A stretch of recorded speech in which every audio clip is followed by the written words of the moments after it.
Assalamualaikum warahmatullahi wabarakatuh. Bertemu sekali lagi dalam PDPR untuk tingkatan 5 bagi subjek Bahasa Melayu dan kemahiran bahasa pada pagi ini lah kita akan belajar kemahiran menulis berdasarkan SP 3.1.1. Tema PDPR kita pada pagi ini adalah tema 1 iaitu anda bersih, anda sihat.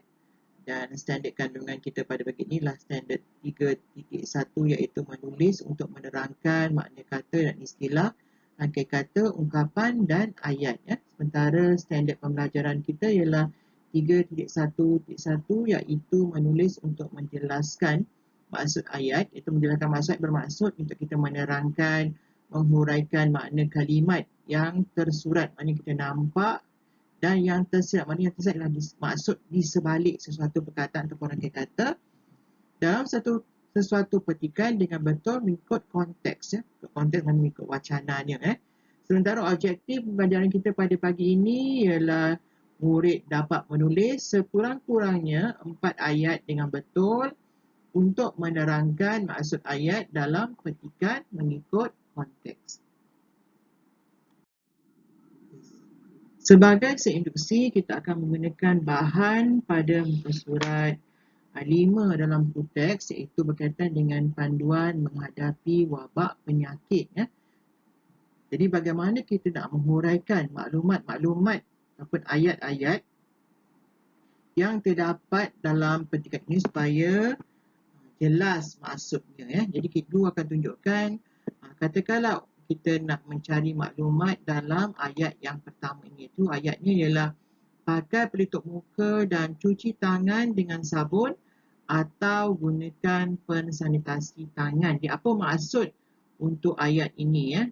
Jadi untuk maksud ayat ini, kita boleh nyatakan bahawa maksudnya ialah untuk mencegah penyebaran wabak penyakit, kita hendaklah memakai pelitup muka dan mencuci tangan dengan sabun atau menggunakan bahan pembasmi kuman. Mana pensanitasi itu maksudnya bahan pembasmi kuman yang disapu pada tangan. Pada kata pensanitasi tangan, maknanya bahan pembasmi kuman tu kita sapu pada tangan. Kerana kenapa kita kena sapu pada tangan? Ini adalah maklumat tambahan, itu maklumat tersirat, iaitu kerana kuman mudah merebak melalui sentuhannya. Jadi dalam ayat ini ada maklumat secara tersurat dan ada maklumat secara tersirat supaya kita lebih faham maksud ayat berkenaan. Jadi kita lihat pada contoh yang kedua untuk ayat, jangan hantar anak yang mengidap penyakit berjangkit ke pusat jagaan kanak-kanak. Apa maksud ayat ini? Di ayat ini kita boleh huraikan maksudnya sebagai untuk mencegah penyebaran penyakit berjangkit, kita dilarang daripada menghantar anak yang telah dijangkiti penyakit berkenaan. Maksudnya yang menghidap penyakit berjangkit tu yang telah dijangkiti penyakit berjangkit berkenaan ke pusat jagaan kanak-kanak. Kenapa tak boleh hantar? Ini maklumat secara tersirat supaya tidak menjangkiti kanak-kanak yang lain. Jadi kita dilarang untuk menghantar anak-anak yang telah menghidap penyakit berjangkit ni ke pusat jagaan kanak-kanak supaya penyakit berkenaan tidak menjangkiti kanak-kanak yang lain. Jadi penyakit itu akan terus merebak melalui kontak rapat, kan? Jadi kita lihat pula contoh untuk ayat yang ketiga. Katakan kita ambil maklumatnya ialah gunakan sapu tangan atau tisu semasa batuk dan bersin. Apa maksud ayat ini? Jadi ayat ini kita boleh huraikan sebagai jika kita batuk atau bersin, kita dalam menggunakan sapu tangan atau tisu. Kenapa gunakan dulu tutup muka, gunakan tutup hidung dan mulut menggunakan tisu ataupun sapu tangan? Disebabkan kuman atau virus mudah tersebar melalui pelepasan cecair badan ke udara. Mana batuk dan bersin itu menyebabkan cecair dalam badan kita terlepas ke udara, jadi kita perlu gunakan sapu tangan dan tisu. Tutup hidung dan mulut ketika bersin, maksudnya. Okay, jadi inilah penjelasan saya tentang PDPR kita pada pagi ini, iaitu apa yang kita perlu lakukan menulis untuk menjelaskan maksud ayat dalam petikan dengan betul mengikut konteks. Bagi memahami aktiviti ataupun gambaran menulis ini dengan lebih lanjut lagi, kita akan lakukan aktiviti yang pertama. Jadi cikgu akan memberikan penerangan yang lebih detail lagi, lebih jelas lagi tentang macam mana kita, bagaimana kita hendak menulis ya, untuk menjelaskan maksud ayat dalam konteks. Jadi untuk aktiviti ini kita akan gunakan maklumat daripada buku tab berdasarkan pesurat 6. Tajuk ini tentang terapi seni melalui lukisan ya. Jadi di sini ada beberapa maklumat tentang terapi seni dan definisinya, tujuannya, untuk siapa, bagaimana melakukannya, bolehkah dilakukan sendiri ataupun perlukah mahir dalam lukisan untuk kita melaksanakan terapi seni ini ya. Jadi kita lihat untuk maklumat yang pertama, maklumat definisi, iaitu terapi seni melalui lukisan ialah terapi yang menggabungkan prinsip seni dan psikologi untuk membantu seseorang menangani masalah. Jadi untuk menjelaskan maksud ayat ini, kita perlu mencari ya maksud tersirat beberapa perkataan perangkai kata dalam petikan ini. Contohnya cikgu hendak mencari maksud tersirat untuk perkataan terapi. Terapi ni maksudnya apa? Kemudian menggabungkan prinsip ni maksudnya apa? Dan menangani masalah. Contohnya, bila cikgu rujuk dalam kamus dan rujuk dalam maklumat-maklumat dalam Google, cikgu dapati bahawa terapi ini maksudnya ialah rawatan suatu penyakit secara proses pemulihan tanpa menggunakan ubat atau pembedahan. Maksudnya, selalunya kalau kita sakit, kita menggunakan ubat ataupun kalau kita perlu menjalani pembedahan untuk membuang sesuatu unsur yang membuat kita sakit. Tapi untuk terapi ini tidak melibatkan proses makan ubat ataupun proses pembedahan. Jadi itu yang dimasukkan dengan terapi, mana rawatan suatu penyakit untuk pulih tanpa menggunakan ubat ataupun prosedur pembedahan ya. Kemudian apakah itu maksud menggabungkan prinsip? Menggabungkan prinsip maksudnya mencantumkan asas. Contohnya mencantumkan dua benda ataupun tiga perkara itu maksudkan dengan menggabungkan prinsip. Prinsip maknanya asas lah. Kemudian menangani masalah bermaksud untuk mengatasi sebarang kesulitan ataupun kerumitan yang dihadapi ya. Jadi daripada kita dah mencari ya maksud tersirat perkataan ataupun rangkai kata dalam satu ayat, ini akan memudahkan kita untuk menjelaskan maksud ayat tu supaya lebih mudah untuk difahami ya. Jadi untuk definisi ni kita boleh jelaskan seperti ini. Kita boleh jelaskan bahawa rawatan penyakit tanpa penggunaan ubat atau pembedahan, itu terapi tadi, yang menggunakan seni melalui lukisan ialah rawatan yang mencantumkan asas seni dan psikologi untuk membantu seseorang mengatasi kesulitan yang dialami. Jadi ini ialah maklumat yang jelas tentang apa itu terapi seni ya. Jadi kita lihat pula maklumat tentang apakah tujuannya, apakah tujuan terapi seni ni. Dalam maklumat dalam petikan ini menyatakan bahawa terapi seni bertujuan untuk menambah baik dan mengekalkan kesihatan mental individu. Selain itu, terapi seni membantu individu mengenal pasti fikiran dan perasaan melalui lukisan. Di dalam petikan ini, dalam ayat ini, cikgu telah menggariskan ada tiga frasa, iaitu menambah baik, kemudian mengekalkan dan membantu individu. Jadi cikgu akan carilah apa maksud menambah baik ni. Menambah baik maksudnya ialah meningkatkan. Mengekalkan maksudnya melestarikan. Maksudnya memastikan berada pada keadaan yang asal ya. Kemudian membantu individu maksudnya ialah untuk menolong seseorang ya. Jadi daripada maksud perkataan ini ataupun maksud rangkai kata ini, kita akan tulis maksud yang jelas tentang ayat ini ya. Jadi maksud yang jelas ialah terapi seni bertujuan untuk meningkatkan dan melestarikan kesihatan mental individu. Iaitu terapi seni menolong seseorang mengenal pasti fikiran dan perasaan melalui lukisan yang dilukis. Maksudnya melalui lukisan ni ialah lukisan itulah lukisan yang seseorang itu sendiri lukis, bukannya lukisan orang lain ya. Baik, sebenarnya kita nak lihat pula maklumat untuk siapa, terapi seni untuk siapa. Dalam petikan ni ayat ni menjelaskan bahawa dikata sesiapa saja boleh menggunakan terapi ini. Terapi seni paling sesuai digunakan oleh seseorang yang tidak mampu menyatakan sesuatu secara verbal. Jadi cikgu telah menggariskan frasa menyatakan sesuatu secara verbal. Jadi cikgu cari maklumat apa dimaksudkan dengan menyatakan sesuatu secara verbal. Mana menyatakan sesuatu secara verbal ialah meluahkan perasaan ataupun fikiran secara lisan. Mana verbal ni cara lisan, cara bercakap. Jadi apa maksud ayat ini ya? Maksud ayat ini kita boleh jelaskan sebagai sesiapa saja boleh menggunakan terapi ini terutama kepada seseorang yang tidak berupaya untuk meluahkan fikiran atau perasaannya secara lisan.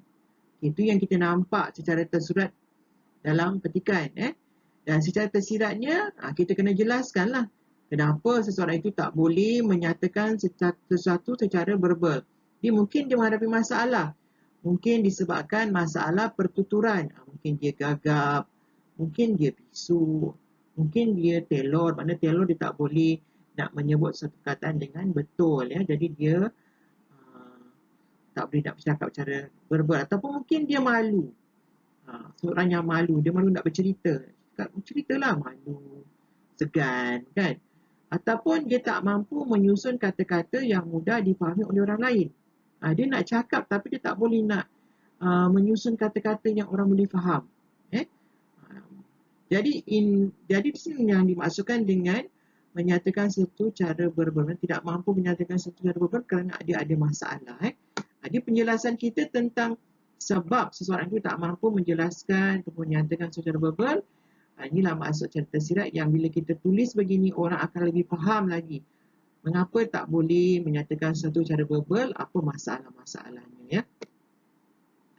Soalnya ialah bagaimana melakukannya. Cikgu telah menggariskan perkataan dianalisis, potret diri, lukisan bebas atau spontan ya. Jadi untuk dianalisis ini maksudnya ialah diuraikan secara terperinci ya. Mana dianalisis maksudnya diuraikan secara terperinci. Kemudian potret diri itu maksudnya ialah gambar diri sendiri, mana gambar orang yang melukis.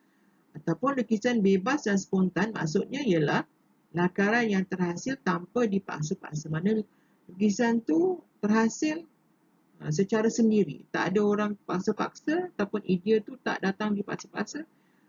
Bila kita pegang-pegang pensel ke pegang pen atau pegang bersuara terus saja dia melukis. Itu maknanya lukisan bebas ataupun secara spontan ya. Jadi bila kita dah tahu maksud perkataan ini baru kita boleh menjelaskan maksud ayat. Mungkin kita boleh jelaskan seperti beginilah seperti ayat ini ya. Dalam terapi seni lukisan yang akan diuraikan secara terperinci oleh pakar terapi. Maksudnya yang dia menganalisis lukisan tu siapa? Mana kita boleh isi maklumat tersiratnya ialah makna dah tentulah lukisan itu akan dianalisis ataupun dihuraikan secara terperinci oleh pakar terapi seni itu sendiri, bukan dia sebarang orang ya. Dan dari segi penggunaan warna, garisan, bentuk dan lain-lain unsur dalam lukisan, maksudnya penggunaan warna.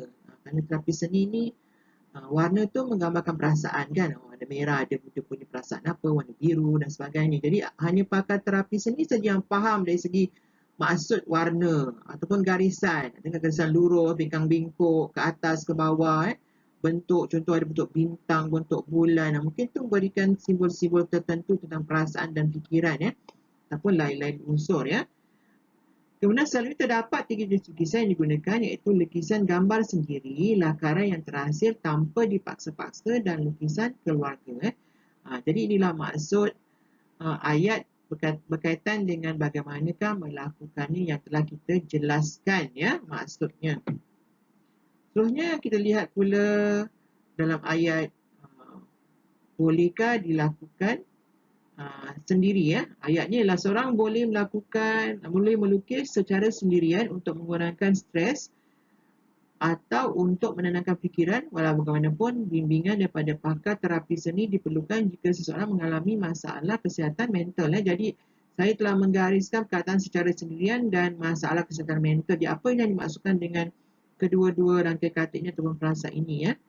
Jadi maksud saya sendirian maknanya seorang diri. Maknanya dia boleh lukis seorang-seorang tanpa perlu ada orang lain untuk bantu dia, untuk bimbing dia. Ataupun maksud yang kedua ialah rasa masalah kesalahan mental, maksudnya ialah kesulitan dari segi pemikiran ataupun kewarasan pemikiran. Maksudnya masalah mentalnya dikatakan dengan masalah kewarasan. Orang tu tak boleh berfikir dengan waras. Jadi itu dimaksudkan dengan masalah mental. Jadi kita kalau ada masalah tak boleh berfikir dengan waras ini, kemungkinan kita ini sedang menghadapi masalah kesihatan mental dan kita perlu rujuk kepada pakar-pakar tertentu supaya masalah mental kita ini, masalah kesihatan mental kita ini dapat diatasi ya. Okay, jadi untuk maksud ayat ini pula kita boleh tulis sebagai seseorang boleh melukis dengan seorang diri untuk mengurangkan stres atau tekanan atau untuk menenangkan diri ya. Namun bimbingan panduan daripada pakar terapi seni diperlukan jika seseorang mengalami kesulitan dari segi pemikiran atau kewarasan fikiran seperti trauma. Maksudnya kita uraikan secara trauma. Maknanya orang menghadapi masalah mental kemungkinan dia menghadapi trauma ya, rasa takut. Contoh seorang tu pernah mengalami kemalangan yang ngeri, dia mungkin takut dengan bunyi kereta, dia takut berada di jalan raya. Kalau berada di jalan raya dia meracau-racau, dia dah bersembunyi dalam rumah je. Itu maknanya dia dah ada masalah mental. Lepas orang ada masalah kesihatan mental gini boleh menggunakan terapi seni ya, dengan bantuan atau bimbingan pakar terapi seni yang bertauliah ya. Sudah terlihat pada maklumat terakhir pula, perlu mahir dalam lukisan. Maklumat ini kata terapi seni tidak memerlukan seseorang itu pandai melukis kerana terapi ini tidak bertujuan untuk menghasilkan karya yang artistik. Jadi apa maksud pandai melukis? Itu maksudnya ialah mahir melukis. Kerana menghasilkan karya yang artistik maksudnya ialah memperoleh ciptaan yang sangat indah. Mana lukisan itu lukisan yang indah. Okay, adakah maksudnya, adakah bila melakukan terapi seni ini kita nak menghasilkan lukisan yang cantik, yang sangat indah sampai orang kagum ya. Jadi kita jelaskanlah maksud ayat ini. Maksudnya di sini ialah terapi seni tidak menghendakkan seorang mahir melukis. Maksudnya situ secara tersirat iaitu seseorang yang tidak pandai melukis pun boleh mengaplikasikan terapi ini. Maknanya orang yang tak pandai pun boleh melakukan ataupun mengaplikasikan terapi seni ya. Kerana apa? Kerana terapi ini tidak bertujuan untuk memperoleh ciptaan yang sangat indah. Mana terapi ini tidak bertujuan untuk menghasilkan lukisan-lukisan yang indah, lukisan yang cantik, lukisan yang mengagumkan orang ya. Orang rasa wow, cantiknya, tak perlu begitu Itu dimaksudkan dengan ayat yang terakhir ya, iaitu perlukan mahir dalam lukisan. Jadi maksudnya terapi seni ini tak menghendakkan seorang mahir melukis ya. Itu seorang yang tidak pandai melukis pun boleh mengaplikasikan terapi ini kerana terapi ini tidak bertujuan untuk memperoleh ciptaan yang sangat indah. Jadi kita telah pun menjelaskan maksud ayat dalam petikan pada halaman 6 berkaitan dengan terapi seni melalui lukisan. Dan bila kita menjelaskan, kita lebih memahami maksud ayat dalam petikan ini ya. Untuk aktiviti yang kedua, iaitu dalam aktiviti kedua ini ialah tugasan yang kamu kena laksanakan setelah kamu mendengar penerangan cikgu tentang cara untuk menulis bagi menjelaskan maksud ayat dalam petikan dengan betul untuk konteks ya. Jadi untuk latihan ini atau aktiviti kedua ini kita akan menggunakan sebahagian petikan pada halaman 7 yang bertajuk Dari Lubuk Hati Wan Jamila ya. Dalam petikan ini diceritakan siapa itu Wan Jamila ya.